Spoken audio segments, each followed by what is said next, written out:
우리는 정말 독립한 채로 살아가고 있는가? 2026년 8월 15일 대한민국은 광복 81주년을 맞는다. 1945년 8월 15일 우리 민족은 일제의 식민 지배에서 벗어나 빼앗겼던 주권을 되찾았다.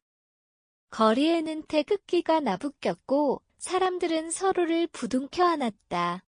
나라를 잃어본 사람들에게 광복은 단순한 정치적 사건이 아니었다. 자신의 이름을 되찾고 우리말을 되찾고 우리 땅에서 우리의 미래를 결정할 권리를 되찾은 사건이었다. 81년이 흐른 지금 대한민국의 모습은 당시와 비교할 수 없을 정도로 달라졌다. 전쟁의 폐허를 딛고 산업화를 이뤘으며 민주주의를 발전시켰다. 세계 시장에서 경쟁하는 기업을 키웠고 한국의 문화와 콘텐츠는 세계인의 일상 속으로 들어갔다. 과거 다른 나라의 운명에 휘둘렸던 나라가 이제 국제사회의 중요한 구성원으로 목소리를 내고 있다. 그렇다면 오늘의 우리에게 광복은 무엇인가? 해마다 태극기를 달고 순국선열을 추모하는 것만으로 광복의 정신을 충분히 이어가고 있다고 말할 수 있을까? 광복절이 하루의 기념행사로 끝난다면 우리는 광복의 결과를 누리고 있을 뿐 그 정신을 계승하고 있다고 말하기 어렵다. 오늘 우리에게 필요한 것은 새로운 의미의 독립이다. 그것은 다른 나라를 배척하거나 민족적 우월성을 주장하는 폐쇄적인 독립이 아니다. 세계와 협력하면서도 우리의 판단과 선택을 스스로 할 수 있는 힘, 외부의 변화에 흔들리지 않을 실력, 그리고 서로 다른 생각을 가진 국민이 공동체의 미래를 위해 함께 살아가는 성숙함이다.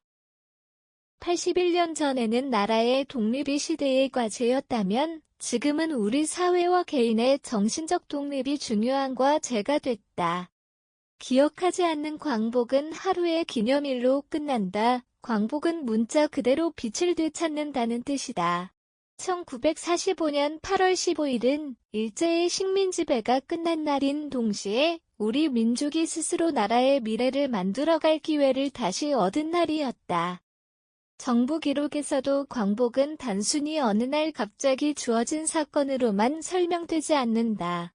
국내외에서 이어진 독립운동과 민족의 저항, 그리고 제2차 세계대전에서 연합국이 승리한 국제적 상황이 함께 작용한 역사적 결과였다.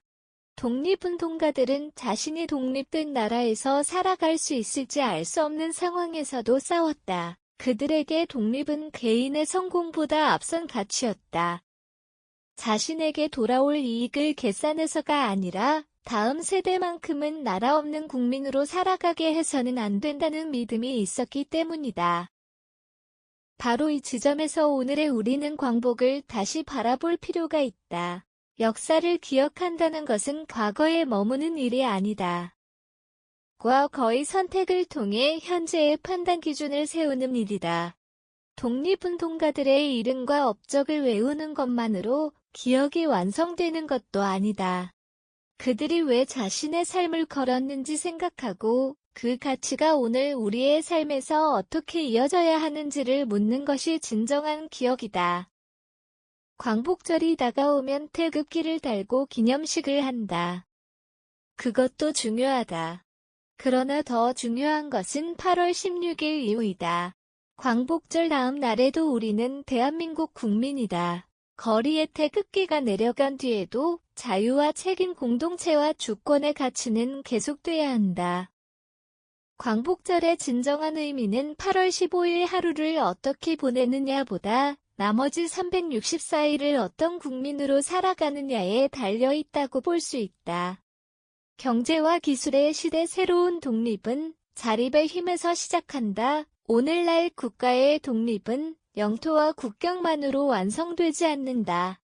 세계는 공급망과 반도체, 인공지능, 에너지, 식량, 데이터, 첨단 제조업을 둘러싸고 치열하게 경쟁하고 있다. 한 국가의 핵심 기술과 산업 경쟁력이 약해지면 정치적으로 독립돼 있더라도 중요한 순간에 선택의 폭이 줄어들 수 있다.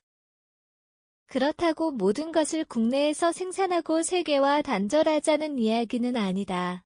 현대사회에서 완전한 경제적 자급자족은 현실적이지도 바람직하지도 않다. 오히려 필요한 것은 상호의 종속에서도 스스로 선택할 수 있는 능력이다. 협력하되 종속되지 않는 힘이다. 기술을 수입할 수 있지만 핵심 기술을 이해하고 발전시킬 역량이 있어야 한다. 세계 시장에 참여하되 특정 국가나 특정 시장의 변화만으로 국가 경제 전체가 크게 흔들리지 않도록 대응력을 갖춰야 한다. 인공지능을 활용하되 다른 사람이 만든 알고리즘이 제시하는 답을 그대로 받아들이는 사람이 아니라 질문하고 판단하는 시민을 길러야 한다. 그래서 21세기의 독립정신은 연구실과 공장학교와 기업 농어촌과 창업 현장에서도 구현될 수 있다.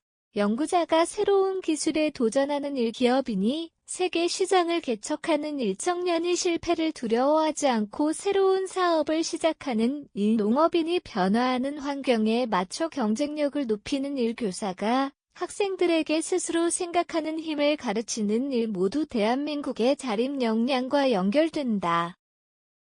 오늘날 애국은 거창한 구호에만 존재하지 않는다. 자신이 맡은 일을 제대로 하는 것, 정직하게 세금을 내는 것, 법과 원칙을 지키는 것, 세계적인 경쟁력을 갖추기 위해 자신의 전문성을 키우는 것 역시 국가의 힘을 만드는 행동이다.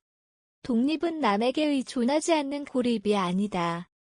필요할 때 협력할 수 있고 협력이 어려워졌을 때도 스스로 설 수 있는 능력이다.